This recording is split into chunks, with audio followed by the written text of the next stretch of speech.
Good morning বন্ধুরা, বৃষ্টি ভেজা সকালের শুভেচ্ছা। দেখো বৃষ্টির দিনে কি সুন্দর দেখতে হয় না? দারুণ হয় কিন্তু। আর ভিডিও শুরু করার আগে আমার প্রিয় বন্ধুদের, যারা আমায় ভালোবাসা দিচ্ছ প্রত্যেকেই, তো তাদের মধ্যে থেকে কিছু কিছু নাম আমি আমার ভিডিওর প্রোফাইলে তুলে ধরছি। তো চলে এলাম সকাল সকাল, আরেকবার এসেছিলাম, এসে ঘুরে দেখে আবার গেলাম, নিচে গেলাম, বাবাকে বললাম গিয়ে, মানে আমার শ্বশুরমশাইকে, যে বাবা চাল কুমড়োটা অনেকটা বড় হয়ে গেছে। আর আমি জানি বাবা হচ্ছে ছোট যে চাল কুমড়োগুলো হয় না, একটু বড় হলে সেই চাল কুমড়োটাকে ভাজা খেতে ভীষণ ভালোবাসে। তো আমাদের বাড়িতে যদি চাল কুমড়ো গাছ বোনা হয়, তো বেশিরভাগটাই বড় করে খায় না, ওই ছোটো ছোটো চাল কুমড়োগুলোই, কুচি চাল কুমড়োগুলো কেটে নেয় আর সেগুলোকে চাক করে কেটে ভাজা করে। বাবা শ্বশুরমশাই ভীষণ ভালোবাসে খেতে। তো সেটাই আজকে হারভেস্ট করতে এলাম, আমার গাছের নতুন ফল, প্রথম ফল, যেটা আজকে হারভেস্ট করব। আর তোমরা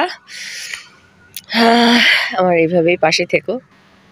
তোমাদের জন্য আমার চ্যানেলটা একটু একটু করে আমার পরিবার বড় হচ্ছে। চলো তাহলে হারভেস্টটা শুরু করি।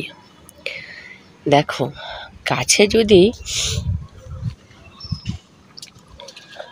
মাটিটা ঠিকঠাক মতো থাকে তাহলে কিন্তু ফল ভালো পাওয়া যায়। এই দেখো, উকি মারছে না কেমন আমায় দেখে? এই দেখো একটু একটু করে তোমাদের দেখাচ্ছি, দাঁড়াও। এই দেখো, বাহ, দেখেছো? একদম বউ বানিয়ে রেখেছি, না হলে ফুটো করে দেবে তো। এই তোমার ফল ছিদ্রকারী পোকা। আর এখানেও একটা আছে, ওপরে আছে, ওপরেরটাও বড় হচ্ছে। এগুলো কিন্তু সব আমি ছোটো ছোটোই চাক ভাজা খাবো। দাঁড়াও, এইভাবে কাটলে এক হাতে পড়ে যাবে বলতে পড়েই গেল। যাকে, এই দেখো, দেখেছো? কাপড়টাকে কিন্তু আমাকে যত্ন করে রাখতে হবে, কারণ এরপরে আরও যেই ফলগুলো হবে ওগুলোকে বাঁধতে হবে। তো কাপড়টাকে এখানে যত্ন করে রেখে দিই, থাক।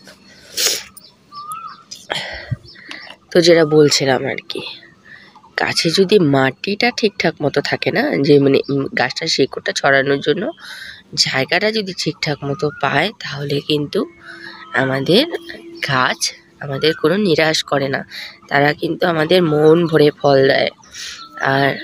আর গাছকে মন ভরে ফল দেওয়ার জন্য আমাদেরও কিন্তু তাদের মন ভরে আর জায়গা বেশি দিতে হবে।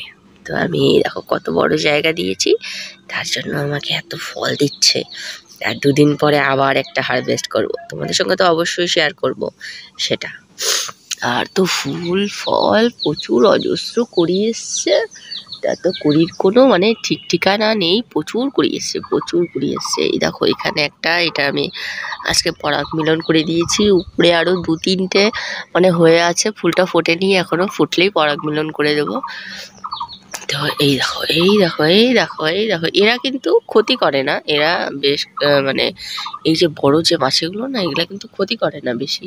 এগুলো ব্যাস যায় শুধু ফুলের মধু খায় আর চলে যায়। আর যে ছোট ছোট মাছিগুলো আছে না, ও তারা ফুল খাবে সাথে ডিমও পেরে যাবে। এটাই হচ্ছে সবচেয়ে বড় কষ্টকর একটা ব্যাপার প্রত্যেকটা গার্ডেনারের জন্য, যারা অর্গানিক গার্ডেন করে। আর যারা এমনি গার্ডেন করে তারা কিন্তু বিষাক্ত সেই পেস্টিসাইডসগুলো অ্যাপ্লাই করে, কিন্তু আমরা একটা খাবো, কিন্তু অর্গানিক খাবো, তাই না বন্ধুরা? তো আজকের মতো ভিডিওটা এখানেই শেষ করছি, দেখা হচ্ছে নেক্সট ভিডিওতে। টাটা।